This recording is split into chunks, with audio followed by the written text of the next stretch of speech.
going on, guys? Sam Adams here, and welcome to The Drop, which is a weekly series I do right here on the YouTube channel every single Monday, where I pretty much choose the biggest video game releases of the week and tell you guys a little bit about them just in case you might be interested in picking up something new to play, maybe over the next couple of months as summer is approaching. So without further ado, let's go ahead and jump into it. So, kicking things off, we have the second piece of major DLC for The Witcher 3 Wild Hunt in the form of Blood and Wine, which looks to be a pretty awesome expansion coming to the PlayStation 4, the Xbox One, and the PC. Now, this is the second piece of major DLC coming after the Hearts of Stone DLC, which of course all of this is included within the Season Pass, but what exactly comes with Blood and Wine? What exactly are you getting with your purchase? So it pretty much introduces the new game region of Toussaint. I believe I said that correctly, but this is pretty much a region that has not been impacted by war, so there's this nice air of peace and tranquility amongst the people and the villages themselves. So although there is this generally carefree atmosphere, underlying is some kind of evil that has been plaguing this game region for many years, and it's something that only a Witcher can deal with, which is what you're going to be dealing with in Blood and Wine. Now, this is one of the most substantial pieces of downloadable content that I have ever seen or heard of for a game. This includes over 30 hours of content, which for the most part is substantial story-based stuff. This isn't just filler, this is literally stuff that could be released as a standalone title if they added a little bit of background information. At least that's what I would do. So overall, there are new characters, monsters, armor, weapons, and Gwent cards for those that are interested in that in-game card game, but pretty much Blood and Wine is what every developer should shoot for whenever they're developing some kind of downloadable content for their title. It's substantial, it adds to the game, and it's not just something that's half-assed to make money. Blood and Wine certainly looks to be like an impressive piece of DLC that's coming to The Witcher 3 Wild Hunt on PlayStation 4, Xbox One, and PC this week. Next up, we have Dead Island Definitive Collection coming to the PlayStation 4, the Xbox One, and the PC, which includes remastered versions of the original Dead Island, which I believe was released in 2011, and Dead Island Riptide, which came out in 2013, and it includes every piece of DLC that ever came out for both of the titles, and it's the best looking these games have ever been, with higher quality textures, a new lighting system, physically based shading, enhanced anti-aliasing, and improved geometry assets, which means there are more polygons, which makes stuff look better. As an added bonus, you're going to be getting Dead Island Retro Revenge, which is a new endless side-scrolling beat-em-up kind of thing set in the Dead Island universe that is released standalone for $4.99. It's not that substantial of a game, but it does have leaderboards and achievements for those that are interested in getting the most of their experience, or maybe adding a little bit of prestige to their trophy, achievement, or whatever collection that you might want to show off to your friends. Now, if you have never played Dead Island or Dead Island Riptide, this is definitely the best time to jump in on it, because I do believe that these games are going to look great, and for $40 you are getting a lot of content. You're getting 2 games, all of the DLC, and this new little Dead Island Retro Revenge kind of spin-off game that they made to go alongside the Definitive Collection.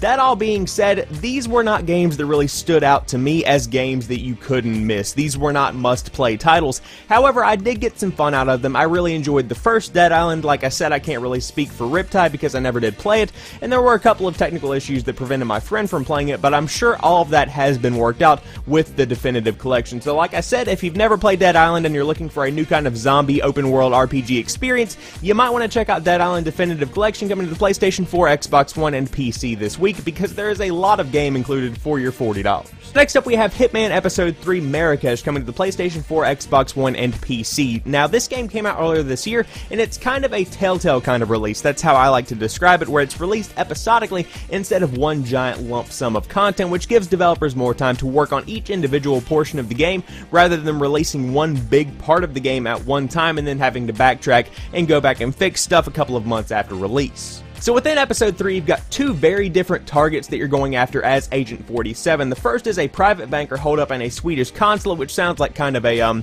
sneak and kill kind of a scenario where you have to get in there, get him, and get out.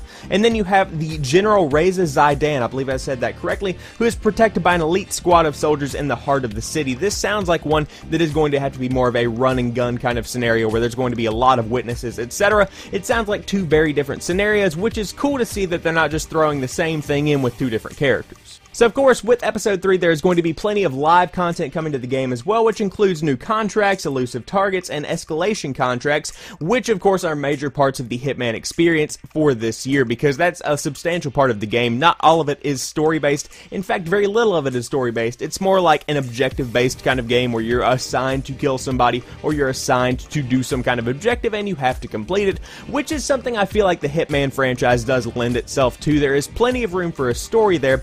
However, it's mainly just about performing the perfect kind of assassination, and that's really where this game shines, and it does do it beautifully. Now, within episode 3, it seems like level design does play a large role in kind of changing up the player's experience based on where they are in the map. For instance, within the Swedish consulate, it's a very Scandinavian kind of minimalistic design that has a lot of open spaces, and then below that you have the markets and the crowded streets of Marrakesh itself, which seems like it's going to offer players a wide variety of experiences within this one episode of Hitman.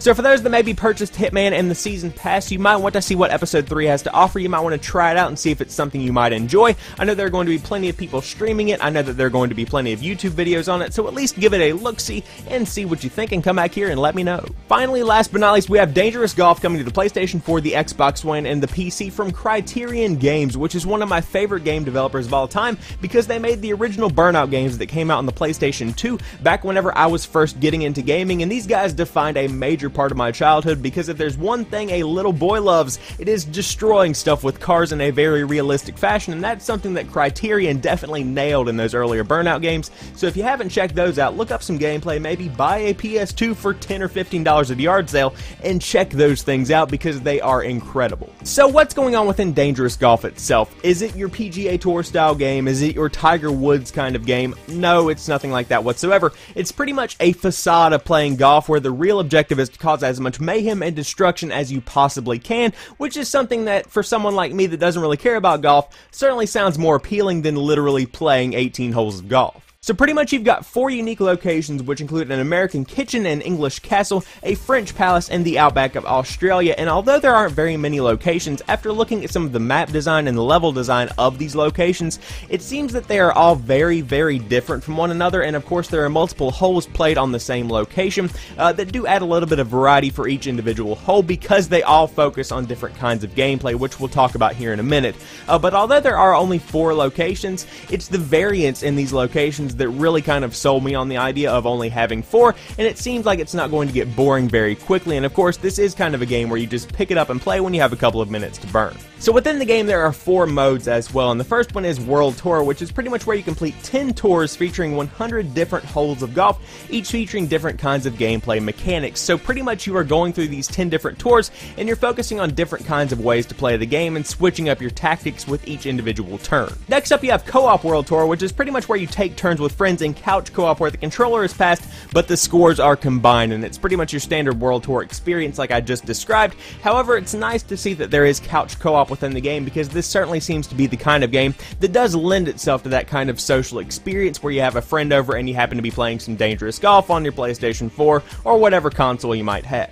Next up we have Offline Party Golf, which is certainly the most interesting mode to me, which is pretty much where you pass the pad with up to 8 different players, and you all compete to set the next record-breaking score, which is not something I initially expected to see within this kind of game, because it doesn't seem like this is a, well, at least Dangerous Golf. It doesn't sound like the kind of game that lends itself to a party kind of experience, but it certainly seems like the developers have added an intuitive way to include more than just 2 people in this game of Dangerous Golf. It sounds really cool.